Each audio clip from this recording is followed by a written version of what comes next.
Mapagpalang araw sa inyong lahat mga kababayan, kapatid at kaibigan.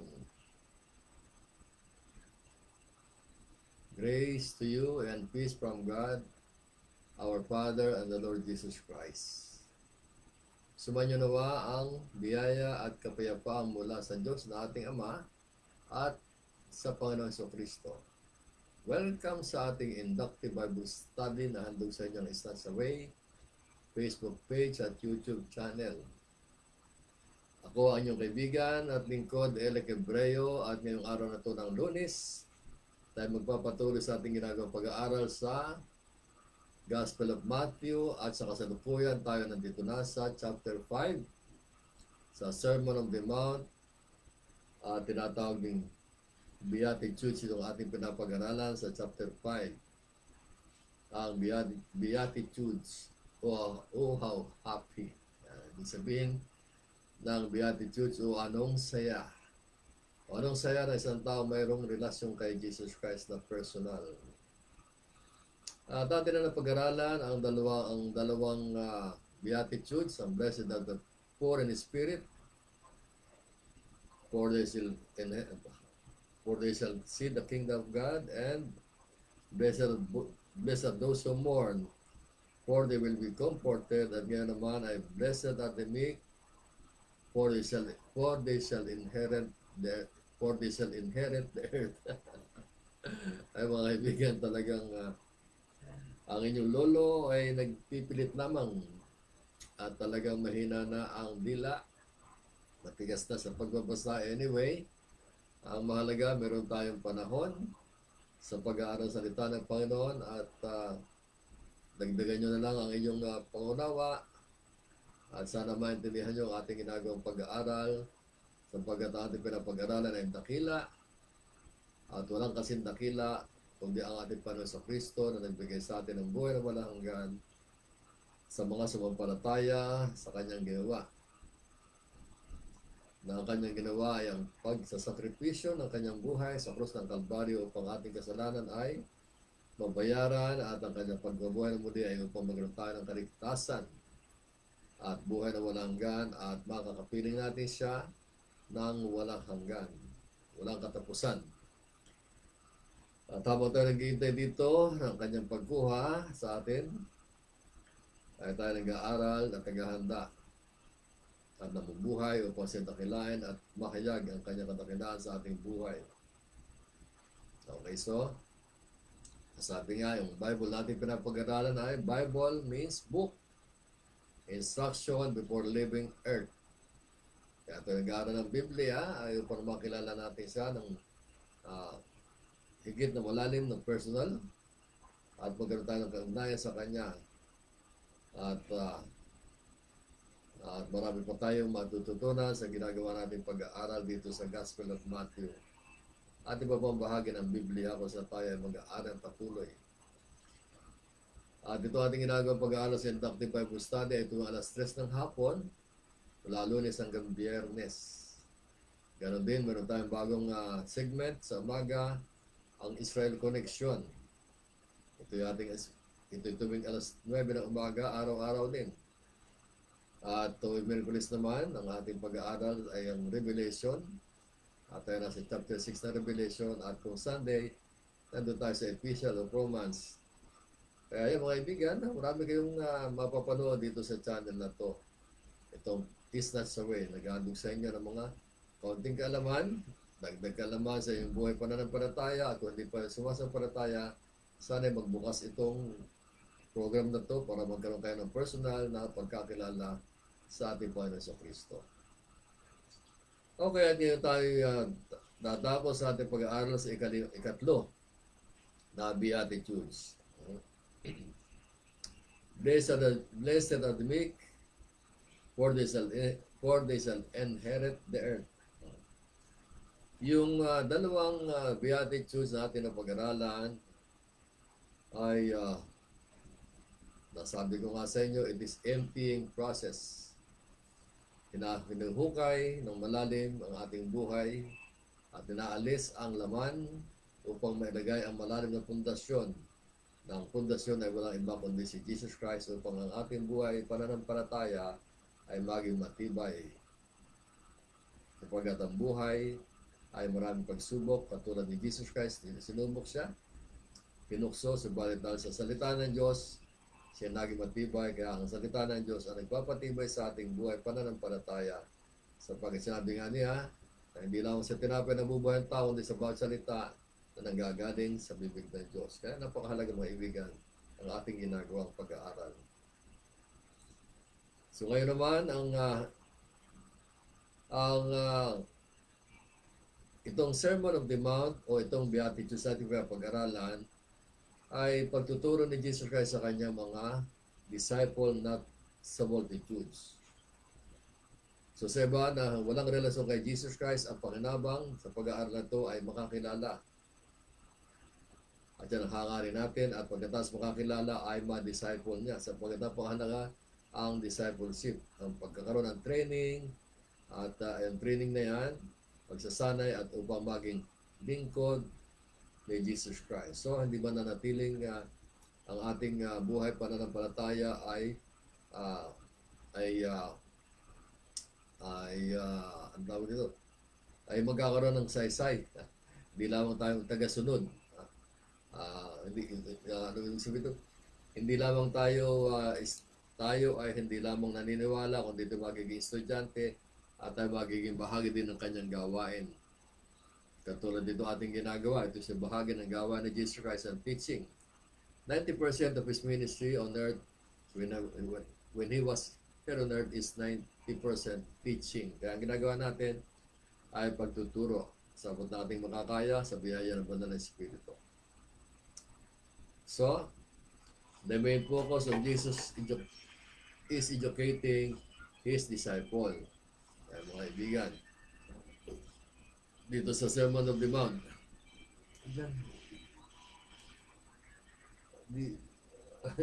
dubol yung dali. Reduce the volume. Alam mo may akong alaga dito isa. Say hi to my viewers yan. Say hi. Hi. Kasama ko dito ang amo. Lagi ko kasama. Okay. Ang ibig sabihin, the true meaning of the meek is not, in the Bible, is not weakness. No? Being weak is not being meek is not weak. Ang pagiging maamo ay hindi pagiging mahina. Yan, buto pa matuwid-tuwid sa Tagalog. Ang pagiging maamo ay hindi pagiging mahina, kundi ito'y kalakasan na under control. Bible ang ibig sabihin nito in the Bible is strength under control. Hindi maamo na mahina. So kung iniisip natin na ang pagiging maamo ay kahinaan, ito po ay hindi tama. Hindi yan itinuturo ng Biblia. Sa labas ng Biblia, maaaring maamo ay mahina nga siya. Pero tinuturo ng Biblia, yung kaamuan hindi kahinaan, kundi ang pagiging maamo, yung kanyang kalakasan is under control. Siya ay malakas, pero kontrolado ang kanyang kalakasan. Katulad dito ng isang domesticated animal. Okay. Halimbawa, ang isang kabayo, yung stallion. Yung kabayo, kapag ang kabayo ay hindi na train, hindi na paamo, ito ay magiging wild. At kung wild ang kabayo, yun ang kahinaan. Sapagat magagawa niya ang kanyang gusto, takbo dito, takbo doon, ganun din naman sa tao, ang tao hindi na paamo ay magwawala at mawawasak lamang ang buhay. Yan. Ang kabayong pangarira ay mabilis tumakbo. Mabilis. Pero sa kontrolado ng bukado. Yung sa nakalagay sa bibig ng kabayo, kontrolado siya at nang hiniti. Yung jockey na tinatawag. Kaya ang kanyang lakas ay kontrolado. Hindi ibig sabihin na sa isang kabayo na mahina. Sa isang malakas na kabayo, subalit kontrolado ang kanyang galaw at kilos ng kanyang hinete. Ganon din naman sa mananampalataya ni Jesus Christ sa tagasunod. Ang mga tagasunod ni Jesus Christ ay hindi mahihina, mga kaibigan.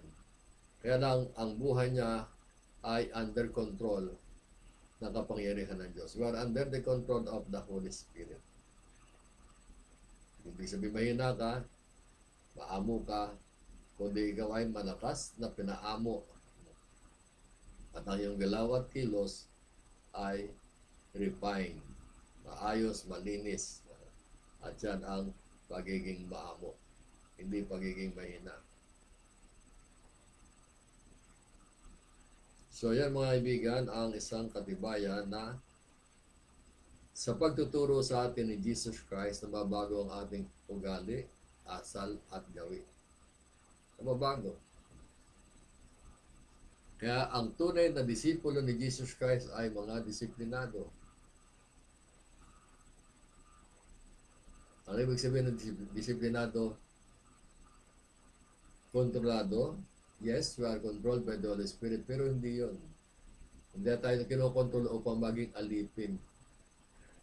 Kasi kung iniisip natin, tayo kontrolado, tayo alipin na. Hindi ganon ang tinuturo ng Bible. Tayo ay under control dahil tayo ay para mag-enjoy ng ating kalayaan. Kaya kung hindi tayo di-train ni Jesus Christ, paano tayo maglilingkod sa Kanya ng ayon sa Kanyang kagustuhan. So, mayroong standard si Jesus Christ para sa Kanyang mga alagad. Katulad ng mga apostol, sina Pedro, Juan at James, for 3.5 years kasama sila ni Jesus Christ. By example, ang leadership ni Jesus. By example, ang teaching ni Jesus Christ. By example, ang pagtuturo niya. At nakita nila kung ano ang kilos ni Jesus Christ, kung ano kanyang ugali. At bilang disciple, ang ibig sabihin ng disciple is a learner. O learner, natututo sa kanyang guro at natututo ng panibagong gawi at asal. Kaya ang ugali, ang nagiging ugali ng isang disciple, hindi sa assertive. Hindi siya assertive, kundi siya ay mapagbigay.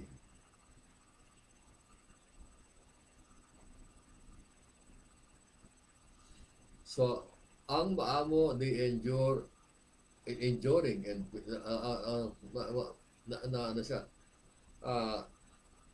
enduring the injury and patience without resentment. Halimbawa, nasaktan. Kung tayo nasasaktan, ay mayroong reaction kaagad. Subalit, ang ating nararanasang sakit, ito ay ating tinitiis. Nagkakaroon tayo ng patience at hindi tayo naghihinanakit. Ang maamong tupa ni Jesus Christ ay hindi mahinanakitin at mahaba ang pasensya. Maamo. At bilang matibay na tupa, hindi siya madaling ma-discourage. Hindi siya nadi-discourage, pero siya nagsusubmit. He is submissive. Nagpapasakop. Alam niyo, isang ugali ng pagpapasakop ay kahanga-hanga sapagkat bihira ang tao na papasakop no? Tulad yan, pagpalagay sa pamahalaan. Tayo mamamayan ng Pilipinas pero napapasakop pa tayo sa batas ng Pilipinas. Nandito lang tayo sa Pilipinas pero dito tayo naninirahan pero hindi ibig sabihin yung mga batas ay ating sinusunod ng buong puso, kundi ang batas ay pagka nalabag lang saka natin naalala ito nga pala ay batas na kanyang binabag. So, gano'n lang. Gano'n din sa Bible. Ang Bible hindi lamang natin binabasa, hindi natin pinapag-aralan para lang magkaroon ng kaalaman. Ang Bible ay ating pinapag-aralan, inaalam ang laman, ang kahulugan, upang tayo mapasakop at mamuhay ayon sa salita ng Diyos. Kaya ang disciple, they live according to the Word of God. We live according to the Word, not according to the world's system. Ang sistema ng mundo hindi natin pinapamuhay bagamat tayo nasa sa mundo. Ang sistema ng Biblia ang ating sinusunod. Tayo napapasakop sa salita ng Diyos. Napapasakop tayo kung ano sinasabi ng salita ng Diyos, hindi tayo nangangatuwiran sa sinasabi ng salita ng Diyos. Ganyan ang ibig sabihin ng tayo ay nagiging maamo. At dahil tayo ay disciple ng Jesus Christ, tayo ngayon natututong sumunod, nagpapasakop sa batas ng bansa kung saan man tayo naroroon. Sapagkat ang batas ng bansa, ang gobyerno ng iba't ibang bansa ay ayon din sa kapahintulutan ng Diyos upang ito ay matatag para sa kapakanan ng lahat ng kanyang mananampalataya at ng lahat ng mamamayan. Pero ang paglabag sa batas ay may kaparusahan. Subalit tayo susunod sa batas, tayo ay may proteksyon. So, hindi tayo nagmamalaki na tayo may alam sa Bible. Hindi natin pinagmamalaki ang ating karunungan at hindi natin pinipili ng ating karunungan bilang disciple ng Jesus Christ, kundi kung ano ang nararapat, yun ang ginagawa ng isang taong maamo. Maamo. Taong maamo. So yung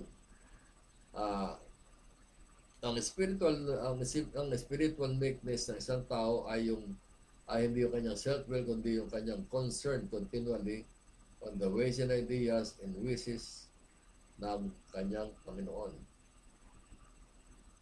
So tayo na mapasakop bilang disciple ni Jesus Christ kung ano ang kanyang kalooban, kung ano ang kanyang kagustuhan at kanyang layunin sa ating buhay.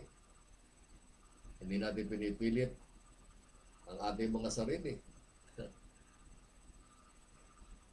Kundi sinusunod natin ang kanyang kalooban.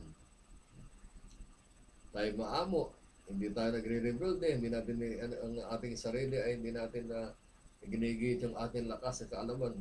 Karunungan. So, isang halimbawa na isang taong maamo ay wala iba kundi si Moses. Nasusulat sa Numbers sa Book of Numbers, chapter 12, verse 3. Now the man Moses was very meek above all the men which were upon the face of the earth. Yun.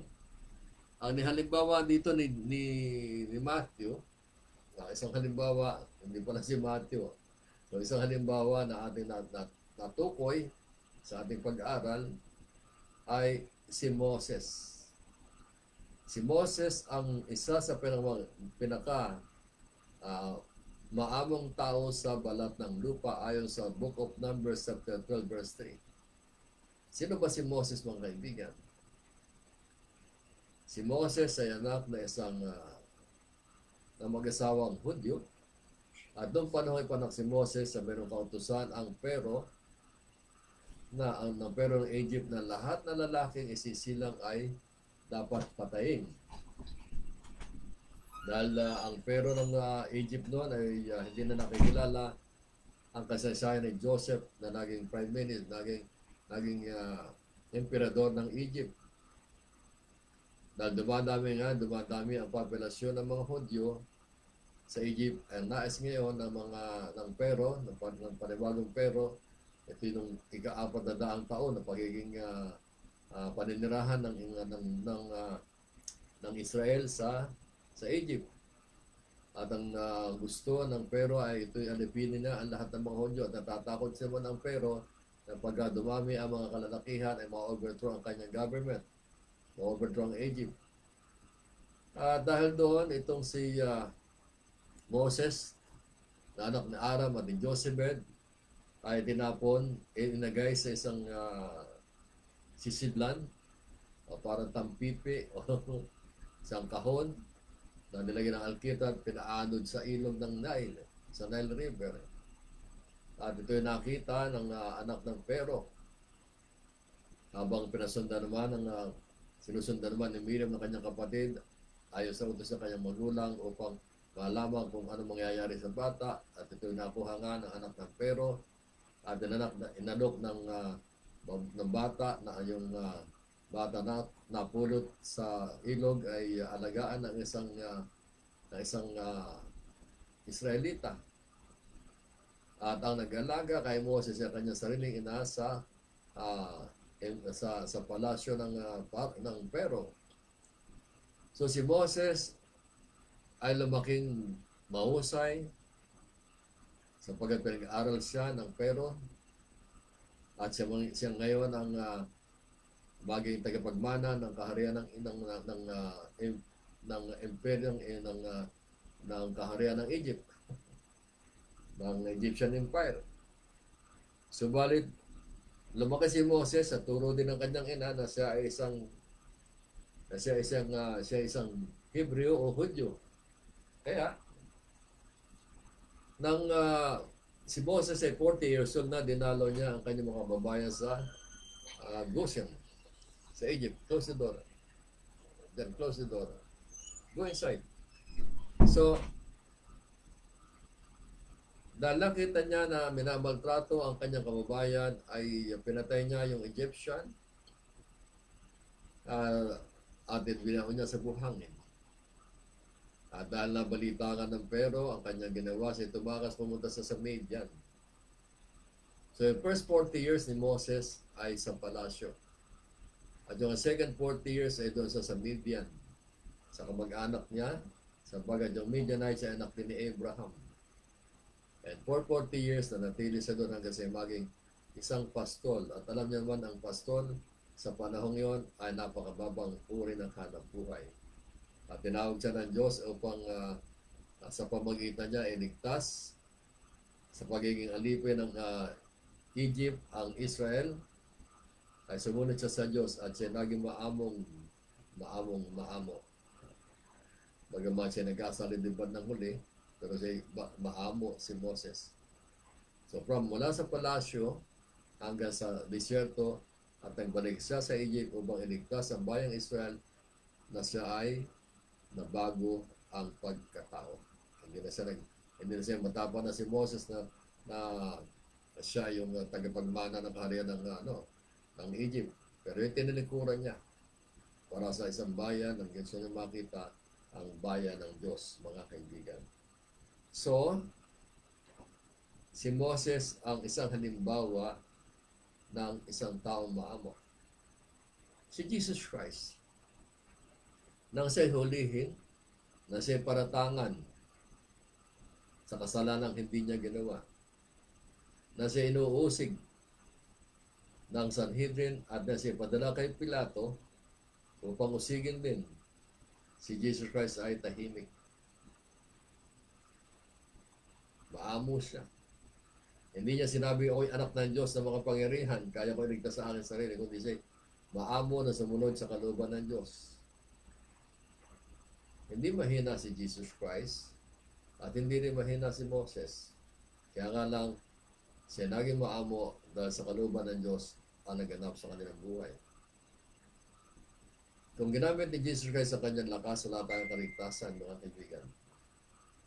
Wala tayo sa buhay na walang hanggan na ating pinatamasahin. Sapagkat ang buhay na walang hanggan ay nag-umpisa dito sa lupa, mga kaibigan.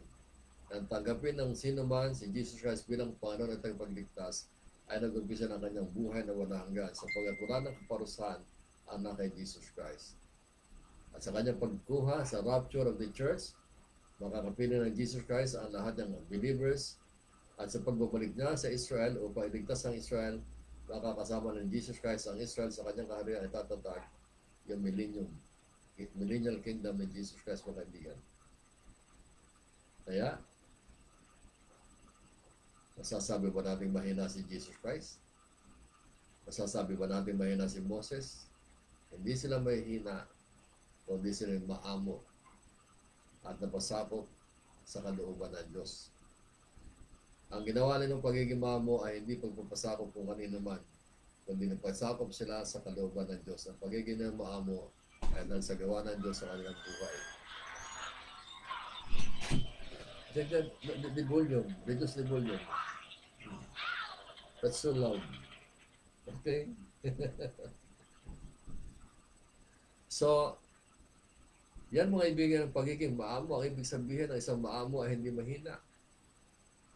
Kundi ang isang maamo ay ang kanyang kalakasan ay kontrolado. Kaya siya ay maamo, hindi siya mahina. Being meek is not being weak. It is just under control.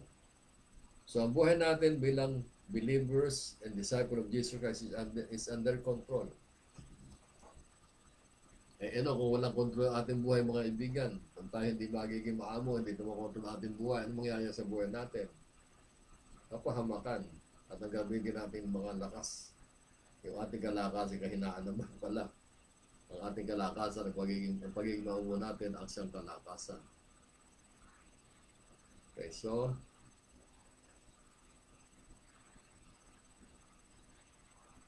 blessed are the meek, for they shall inherit the kingdom.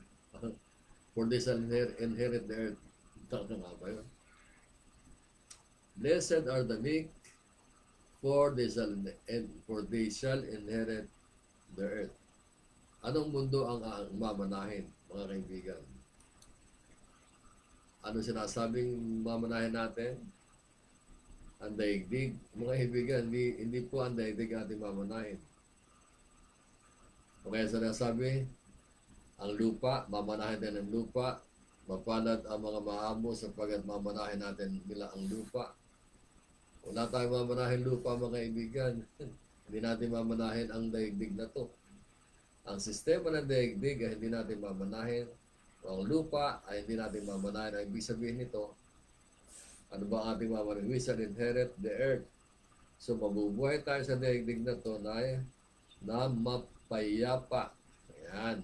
Ang mahalaga ang buhay na mapayapa. Kaya mamanahin natin ang kapayapaan sa daigdig na to. Alam nyo, ang daigdig na to ay magulo. Ang daigdig ay walang kapayapaan.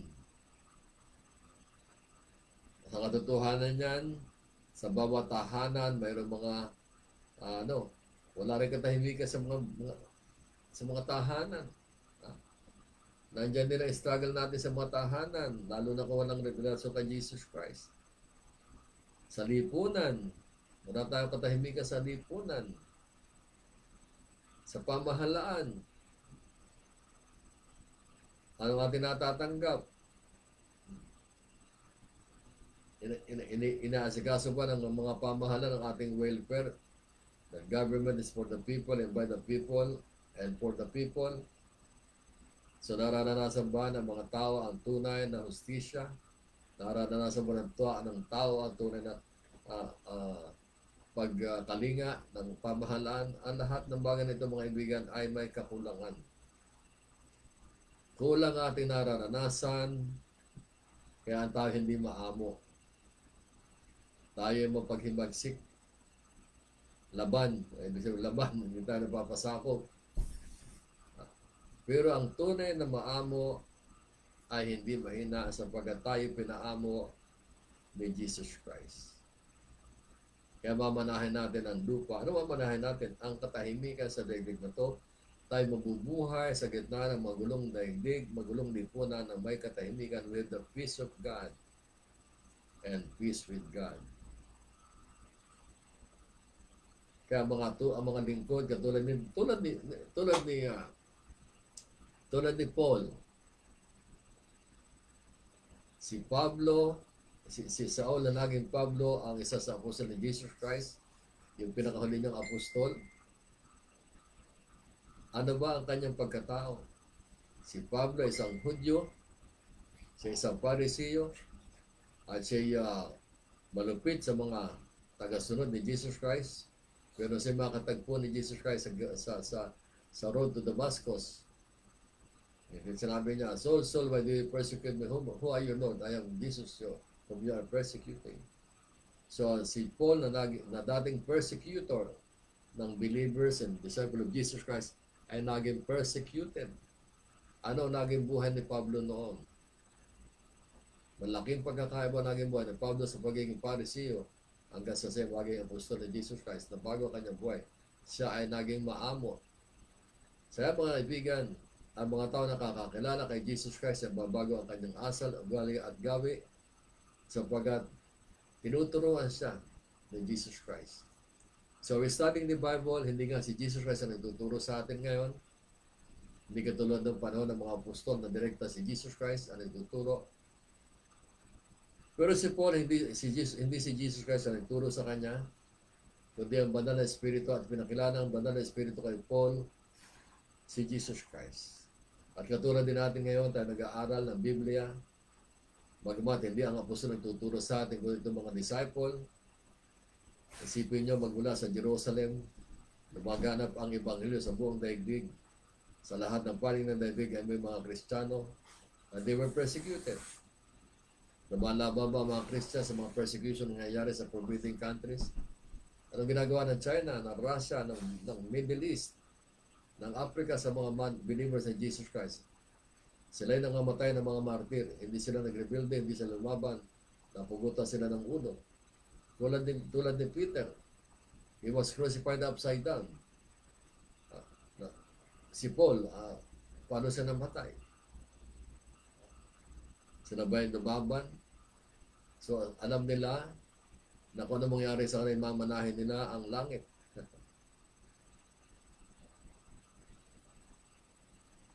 Hindi sila assertive. Kaya mga kaibigan,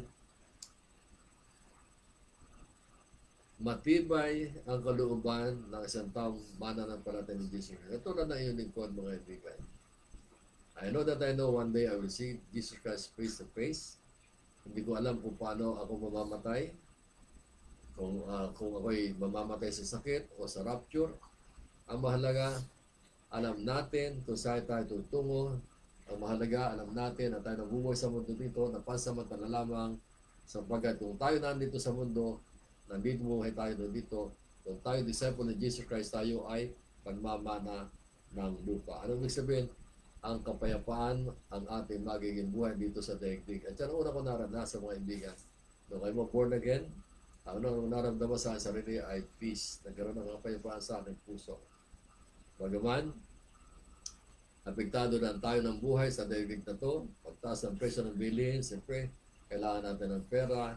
Apektado din tayo sa ating pangangailangan. Pero mayroon tayo tiwala na hindi tayo pababayaan ni Jesus Christ. Sapagkat yan sinabi niya, hindi niya pababayaan at lahat ng pangangailangan ng kanyang mga alagad o anak ng Diyos ay ipagkakaloob ng Diyos mismo. Kaya mga kaibigan, ang pagiging maamo ay hindi isang kahinaan, yan ay tatak ng isang disciple ni Jesus Christ.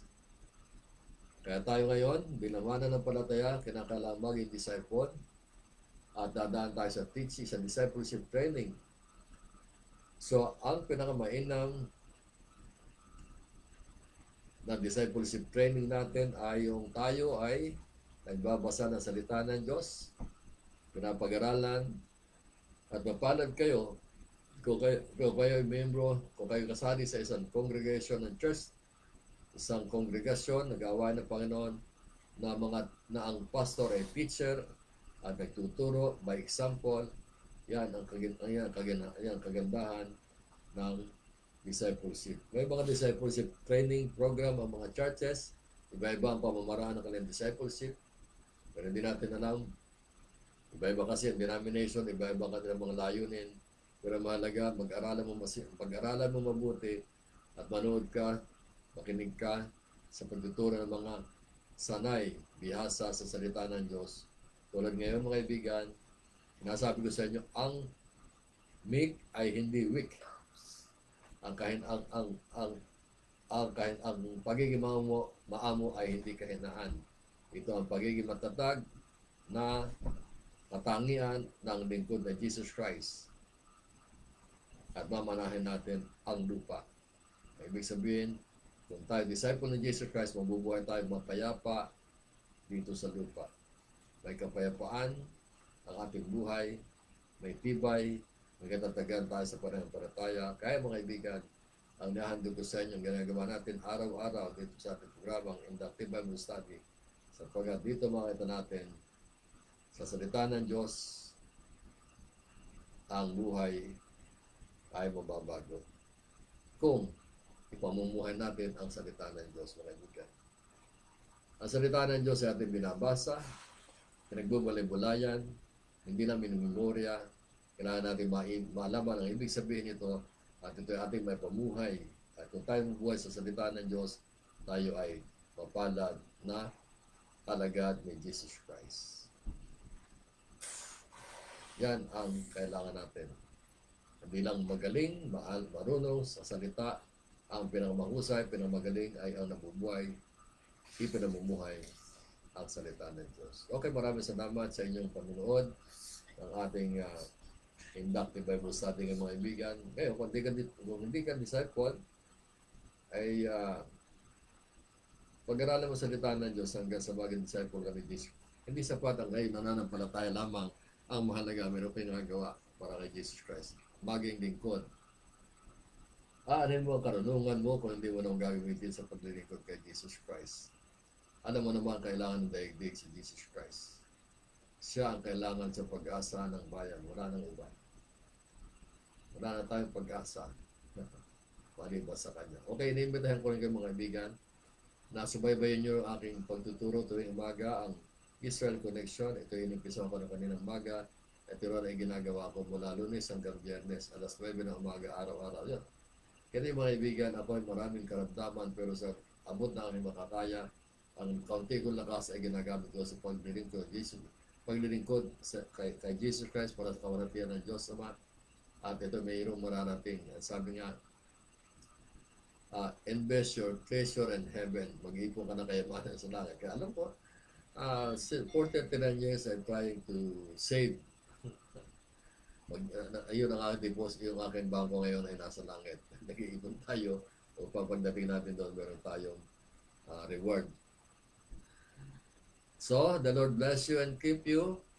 The Lord make His face shine upon you and be gracious unto you. The Lord lift up His countenance upon you and give you peace. Remember this, no Christ, no peace. Sa daigdig na to ay may kaguluhan, subalit kung ikay na kay Jesus Christ, ay may kapayapaan. Maraming salamat sa inyong panonood ng ating inductive Bible study ngayong araw to ng Lunes.